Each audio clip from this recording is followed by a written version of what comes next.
Hello, and welcome to Confessions of a Successful Leader, hosted by me, Andrew Tallents, the self-coaching expert. In each episode of the show, we hear the insightful confessions of a successful leader who wants to inspire others to live their professional and personal dreams. I am always keen to hear your feedback, particularly in relation to the kinds of leaders you would like me to invite onto the show in future. But for now, sit back, relax, and enjoy the rich insights from our special guest.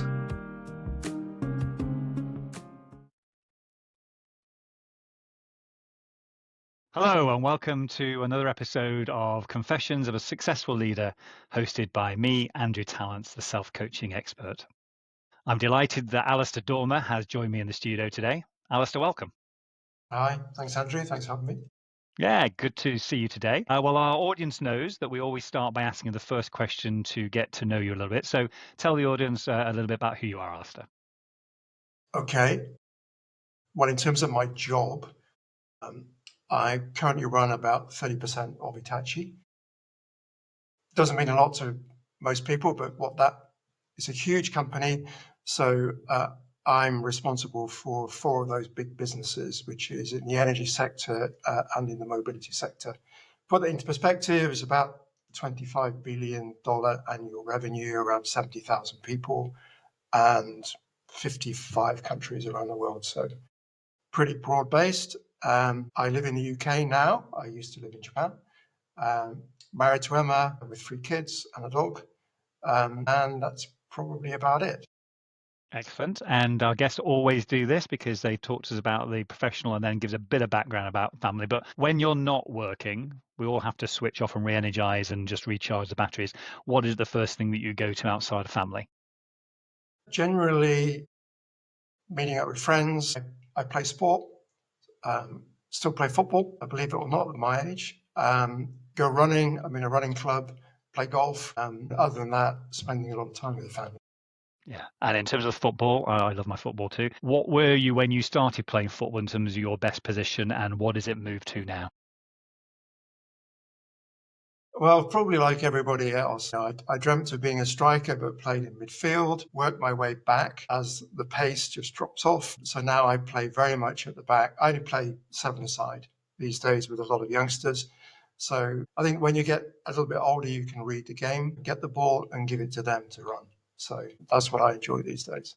This has gone out of fashion now with 3 at the back, etc. But I see you as that sort of old-fashioned sweeper. So in your later careers, pinging the balls out. Excellent. Okay, thank you for that. So again, let's go back to where this should all start in terms of your first family system. So you're in an environment where you're at home, and obviously that shapes who you are to begin with. And as we'll come to, other things shape you in life as well. But let's start there. Let's start with what it was like growing up for you. Sure. When I think back, I had a very happy childhood. I grew up in the Cotswolds in a single parent family. So my father left when I was quite young, and then subsequently died when I was 11, which at the time I don't think affected me overly. But I'm one of 4. I'm in the middle batch, which I think is probably why I've ended up being a bit of a negotiator. My older brother and sister don't particularly get on well even these days. And didn't at the home. So that was always a bit of a challenge to bridge between those two. Then my older brother went to university about the same time my father died, when I was about 11. So I became the sort of oldest male in the house. It was fine, but when I think back on it, I think that was when, things started to change a little bit. I was doing very, very well at school, but then I lost a little bit of direction. I lost a bit of focus, trying to work out really where do you go. Grew up in the Cotswolds, so very quiet, nice, lovely to visit, but to live there, and as a teenager, it can be a little. So with the sort of pressure of the school, I'd already decided I was going to go off to university and study engineering. I kind of rebelled a little bit, and I joined the Navy. I went to the Naval Careers Office, and they said, come back when you've done your A-levels. And I said, no, I really want to get out of the Cotswolds now. There's more to life than this. So they said, okay, how about a 5-year apprenticeship in engineering, which gives you accelerated promotion, blah, blah, blah. So, that was it. I signed up, at the age of 16 with my bag in hand, went down to Plymouth on my own, which was a real shock to the system, to be quite honest. And I was so unprepared, believe it or not, I couldn't swim. So our school didn't have a swimming pool. And, we'd been swimming as a family, but really just sort of paddling around. Certainly couldn't swim 2 lengths of a swimming pool wearing overalls and boots and tread water for 5 minutes, which was what the test was. And incredibly, when I think back now, the test was, okay, getting a line, get up to the top of the diving board and jump off and swim. So I said, well, I can't swim. They said, doesn't matter. There's people around the pool with a big stick, and if you're in trouble, you hold the stick and they'll pull you out. Fine. And you're terrified standing on this 3-meter platform, which is supposed to simulate jumping off the side of a sinking ship, obviously. Jumped into the water, starting to drown, and then this guy is whacking me around the head with this big stick saying it takes 4 minutes to drown, now swim. They dragged me out after 3.5 minutes and said, right, okay, come back tomorrow, which I thought was going to be for swimming lessons. Just repeat the same thing again. 24 days later, I passed the test. So what did that teach me? Well, be prepared.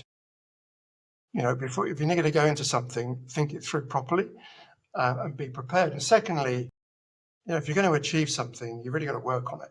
You've got to dig in, even though it can be, some circumstances terrifying. You've got to overcome that, dig in and do it. So that was the start to my naval career, which lasted for 9 years. And within that, went to the Falklands War. Again, it was a good job I'd learned to swim because my ship was the first one to be sunk in the Falklands. Came back a bit disorientated, as I think anybody does from that kind of conflict situation, but learned a lot from that experience about myself and how to manage that kind of emotional situation. But ended up having a really great career, managing a whole bunch of people, a lot more experienced and older than me, and decided then really what kind of leader I wanted to be. What was the biggest thing that you learned about yourself during those 9 years, do you think, Alistair? I think I had very accelerated promotion. So when you graduate, you join a warship as a head of department and you are the person.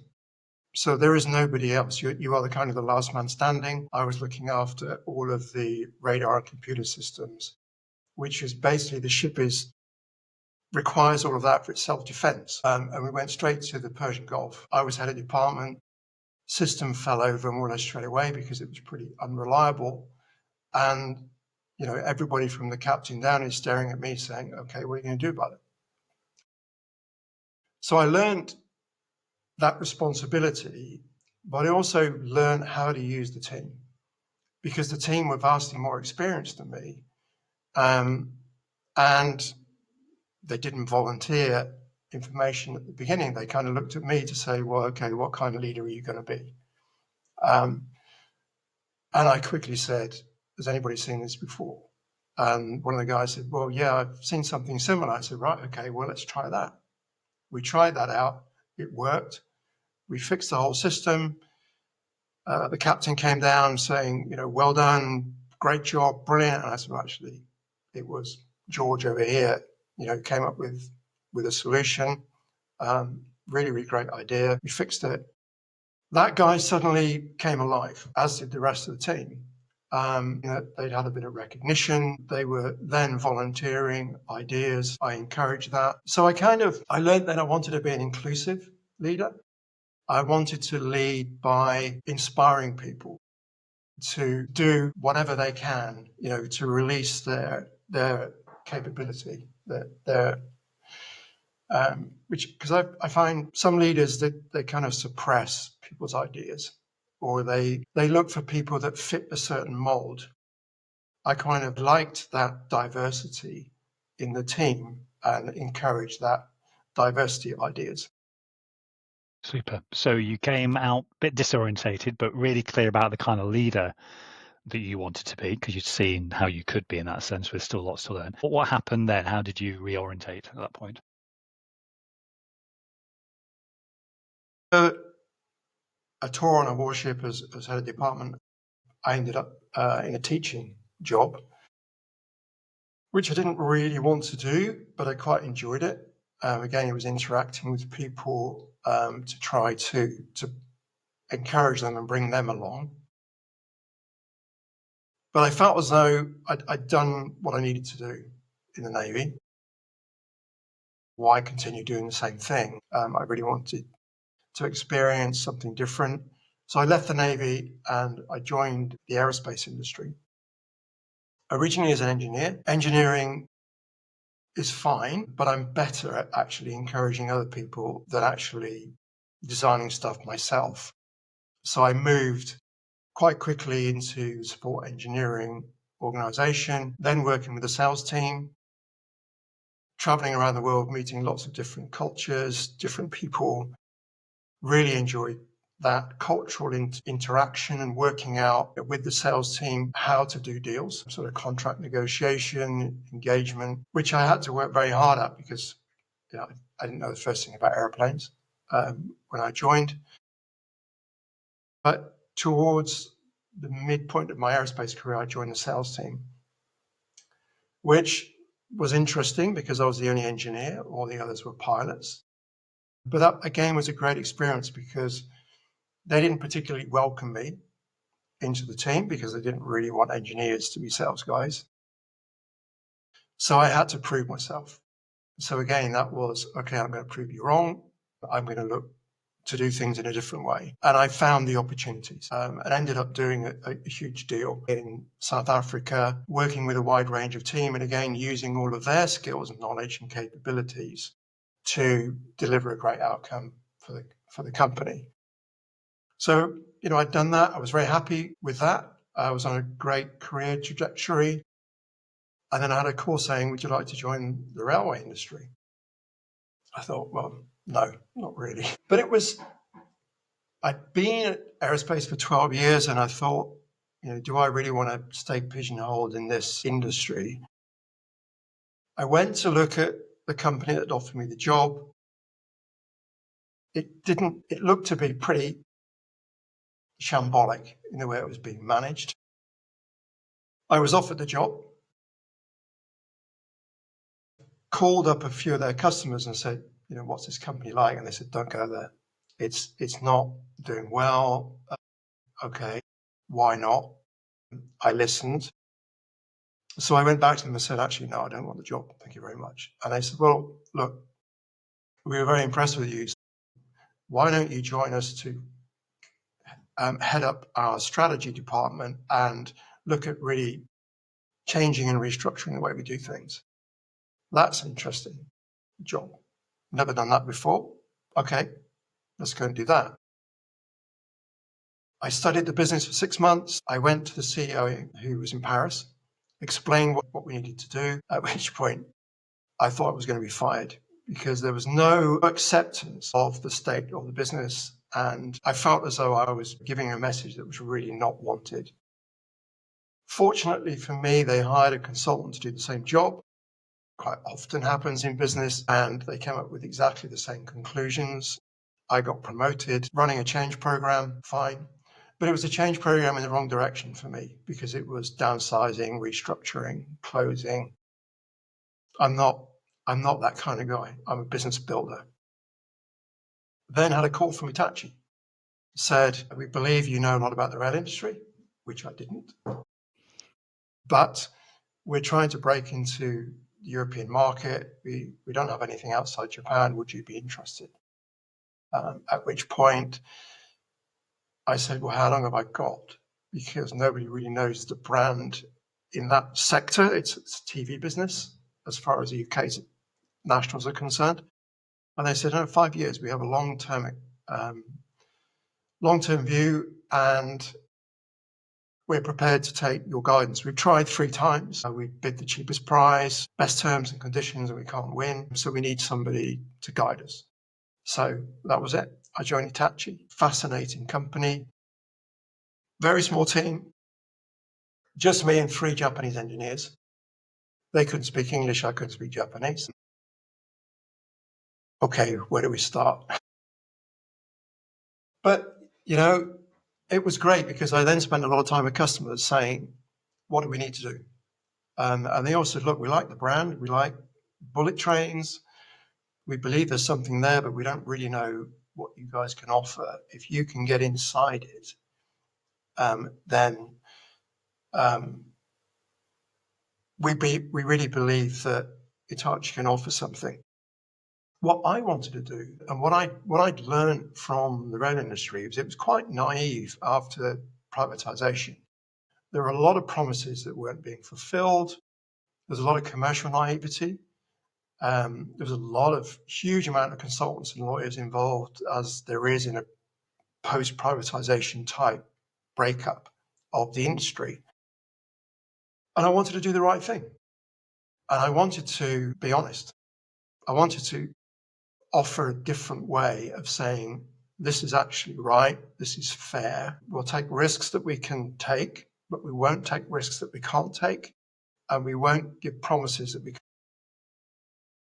And that's what we did. And what I found was that was quite refreshing to the client base, but it took a huge amount of coaching in Japan, because the Japanese rail system is completely different to the UK system. It's fantastic. It all works. Everybody's professional. It's great. It's integrated. So to go and explain to the Japanese, well, we've got this really complicated system with train operating companies and network rail and regulation and banks owning the trains rather than railway companies, that was a huge amount of sort of discussion to be had. And I learned quite quickly, and I think for folks out there that are dealing with international businesses, it doesn't work if you go there and say, well, this is the way we do it. People can't relate. You have to understand how it's done in that particular country by asking open questions of, well, how do you do this? And how does the customer decide? And what is the competition rules like? And how are decisions made? And what do we offer? And what are we good at? And what are we not good at? And how do we stack up to the competition? Billions of questions. Once they've explained to you exactly how it happens, you can then say, okay, this is where it's different, and this is why. And then people can go, oh, right, okay, I get it. So we need to do this, don't we? Yes, this would help. So I spent a lot of time over there, both getting to know how business worked, but also getting to know the folks. And I found that they came alive after 5 o'clock. Before 5 o'clock, very professional, very respectful, almost treated me like a client. After 5 o'clock, go to dinner, drink a bit of sake, get to know each other a bit more, talk about family, talk about open things. And then the inevitable karaoke at the end of the night where these guys come alive. And then you get to, you get that trust, you get that connection, you get that feeling that, people then want to do stuff for you.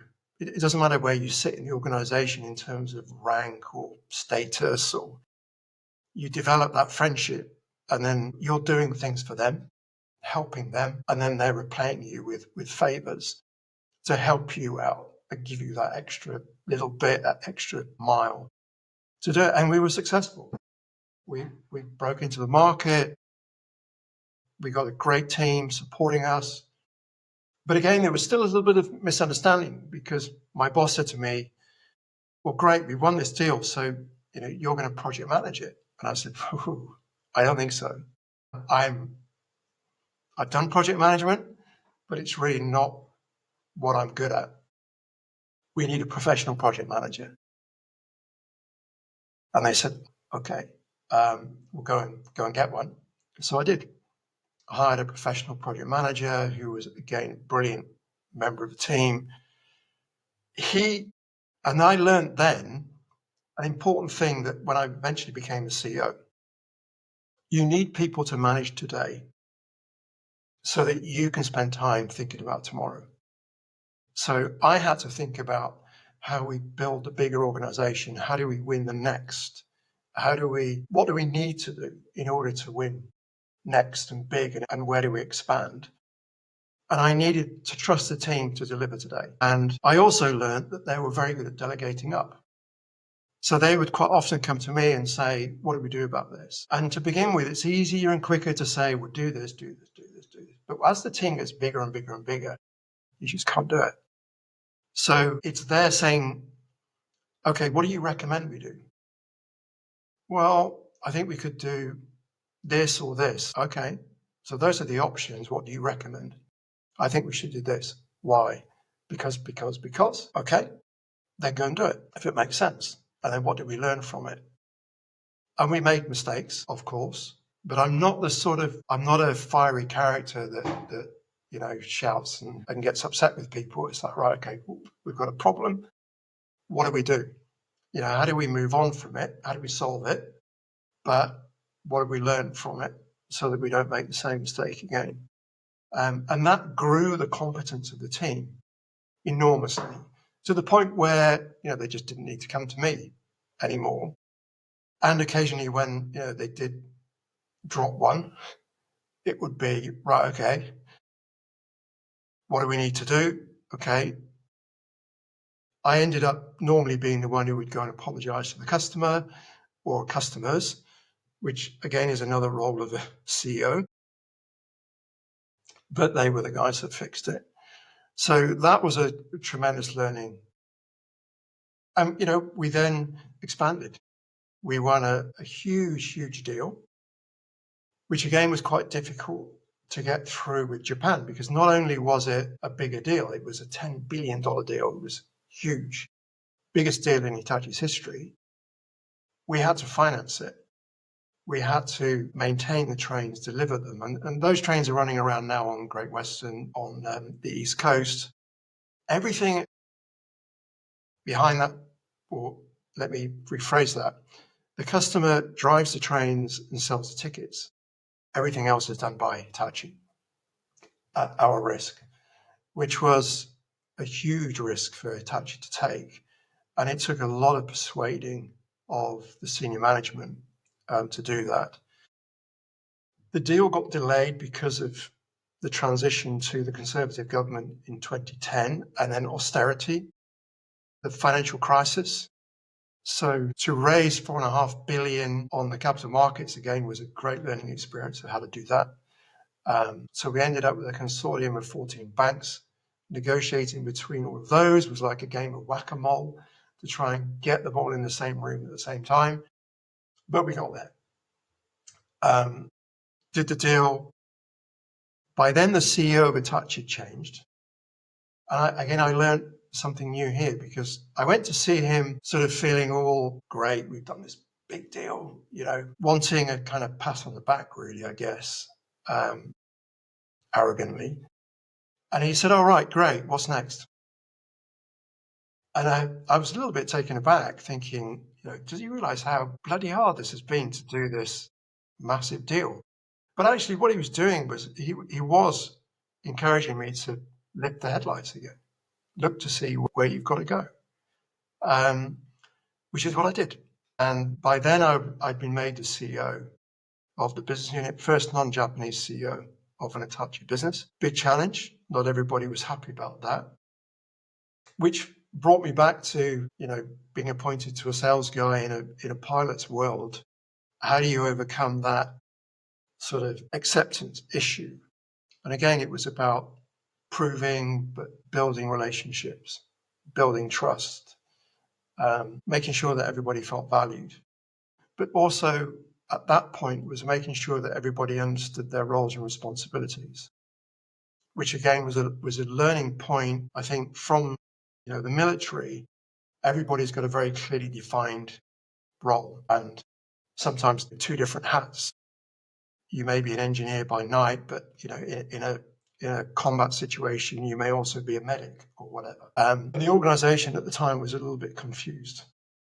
And actually, a learning point from that is actually the Japanese culture quite likes that.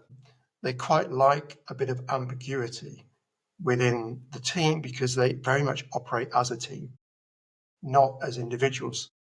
So we as Westerners have job descriptions and we have our distinct roles.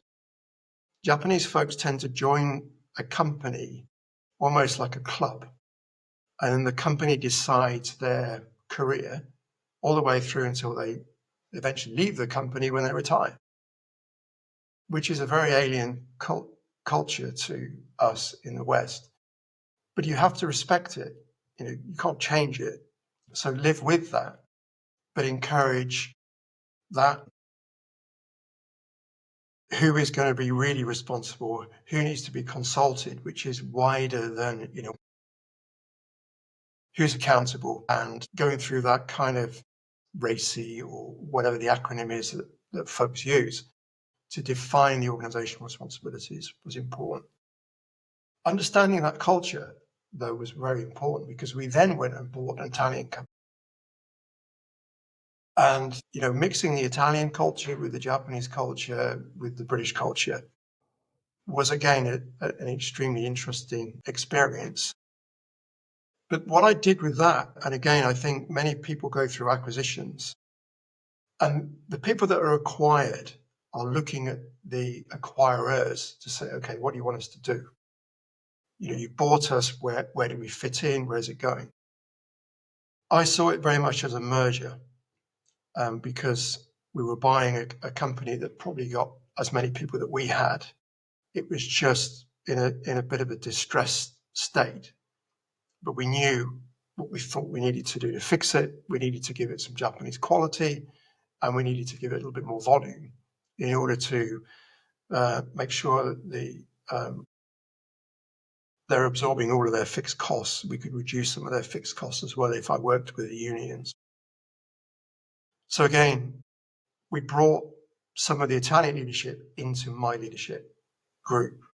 And we had a leadership group was roughly 30% Japanese, 30% Italian, 30% Brits. And I hired a female head of the UK. So we had representation within the organization of multicultural and a bit of not enough diversity, but the engineering world is on the way when it comes to female diversity. But I felt that everybody within the organization saw somebody that they could relate to on the management team. And then my job again was about setting direction because they were managing the business. Huge challenges. Part of the business that we bought was a listed company. I became the chairman of a listed company in Italy. I didn't really know what I was doing, to be quite honest. The first board meeting was a disaster because the other shareholders had been bought out by an American hedge fund, activist hedge fund, the most aggressive activist hedge fund that basically bought the stock and were demanding that we bought the stock for a vastly increased, inflated price. What do you do? I went away to the Institute of Management Development in Switzerland and enrolled myself on a chairmanship course without telling Hitachi. I just went and did it because I thought, if I've got to justify this, this is going to be impossible. Did the course, spoke with the lecturers about how the hell do you manage activists. Came back fully refreshed because we had a majority. So I went back into the next board meeting. And when this activist investor started shouting about, we demand this on the agenda, which was basically just disruptive behavior and this can happen. I said, okay, I've listened to what you've said. We'll vote on it. Those in favor, 3 activist directors. Those against, our 6 rejected. Every single item on the agenda we then voted on. These guys went absolutely crazy. This is undemocratic. Democratic. I said, come on, this is about as democratic as you can get. But it was really using the experience I'd had of being in a kind of, I guess, in a combat situation. It was a very, very aggressive, threatening environment. they did everything under the sun to try and force us by applying pressure. They opened a criminal investigation against me, about a personal criminal investigation about the share price, accusing us of doing wrongdoing. I can't prove this, but our office was broken into in London just by coincidence, and computers were stolen, not mine, because I took mine home. Somebody called a friend of mine and said that I was up for a Queen's Award. And just to make sure that I got any skeletons in the closet, be good to say what they are, because, otherwise it could be embarrassing later, at which point the guy said, well, no, he's a pretty boring family guy. He's got, there's nothing there. But clearly they were just digging to create pressure. But we saw them off. And it took a lot of resilience. And I found out later they were actually quite scared of me, because I never got emotional about it. Just factually managed it, stuck to the rules, made sure everything was correct and proper. And ultimately they realized that they just couldn't get through, and they went. Funny story is, one of the guys who worked for me said, I've met a guy on a training course in California who has had an experience as a CEO of where his company's been under attack by these activists. Do you want to talk to him? I said, yeah, love to. We arranged a video conference, as it was in those days. Met this guy from California. And he said, oh yeah, they did this, they did this, they did this. I said, yep, tick, tick, tick, tick, tick. It's the playbook. And he said, yeah. He said, after 3 months, he said, we just paid them off. Wow. As if we've been managing this for 9 months. He said, oh man, you need a medal. This is crazy pressure. Anyway, it took us nearly 2 years. We got them out. So that was an interesting story. Did that. Then I moved to Japan. By then I really understood the culture and took over a portfolio of companies in Japan. And that's really kind of where we are now, because I lived there for 3 years and then moved back to Europe, because my portfolio now is based in Zurich and London. We've got time for 3 more questions, Alistair, which are related to what you've spoken to. The first one is, you've grown a business, and obviously it's come through acquisition as well, from 3 initial Japanese engineers to obviously 70,000 people. And you've talked about how you manage that and change your leadership style. But if there's one thing that you've learned from the Japanese culture which enabled you to change your leadership style in such a way which is actually more beneficial for you as a human being, what one thing would it be? I think going through some of the challenges that we've had, it's about how to keep everybody. The Japanese are very, very good at communication. And I think there's a big difference between managing and being a leader. Managing is that day-to-day task management, or it's leadership is about explaining where you're going and why. And then engaging with people to hear their view or their interpretation of what you mean by that. And let me just explain very briefly. Because of the language barrier and the cultural barrier is quite difficult, I learned quite early that I would explain something and they go and do the opposite. So I learned to say, okay, we've now agreed this. Are we all okay? And everybody go, yep. And I said, okay, could you just explain to me then what we're going to do? Just so that I'm clear in my mind. And that check understanding with the team is so important, so that when there is frustrating things go wrong, it's generally miscommunication. And it's generally miscommunication from me. So you have to take responsibility. Thank you. Second question. In terms of the thing that you're going to do next, you're at the start of a new chapter. You're looking at what it is that is going to be happening, in terms of your life. So what is it that's there for you to do? What's the thing that's going to be right for you in terms of the next 10 years or so that you're going to be doing? Yeah, that's really interesting, because I've kind of thought back on what were the most interesting and exciting parts of my career. And I would say, running a big corporate is not that exciting, actually. It's pretty slow. It's not particularly dynamic. Obviously, there's lots and lots of strategy involved in that. But I really, really enjoyed working with a smaller team, developing that smaller team, developing the potential of people, and actually achieving something pretty amazing with a small team. So I would like to go back, I guess, and whether it's actively involved or whether it's coaching, whether it's SMEs or startups or small businesses, I think I've got a huge amount to offer in terms of how to grow businesses. A lot of businesses fail at that. They're okay at 0 to 50 people. And then they go from 50 to 100 or to 200. And then it starts to wobble a bit. And then they go above 200 and the wheels come off. And it's basically because you've got to completely change your management style or your leadership style. You've got to empower the team to be able to deliver. You've got to have that trust with them. And also you've got to have diversity of thought within the team and diversity of skills and capability within the team. And also recognizing that team, if you start off with a team of 10, say, they are not going to become the leadership team of a 400 people organization, because it just doesn't work like that. And the creativity you need when you're really small moves more into more governance as an organization gets bigger. And some people don't like that style of organization, and some people aren't particularly effective at managing people. They're far better in doing what they're trying to do. So that's what I've got my mind around.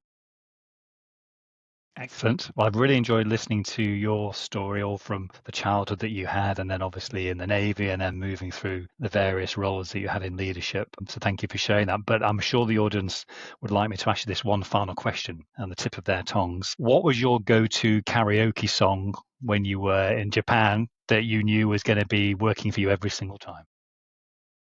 I'll tell you two very quick stories. The first one is when we won our first deal, I got called to Japan. There was a very, very senior guy, invited me to dinner into a private dining room.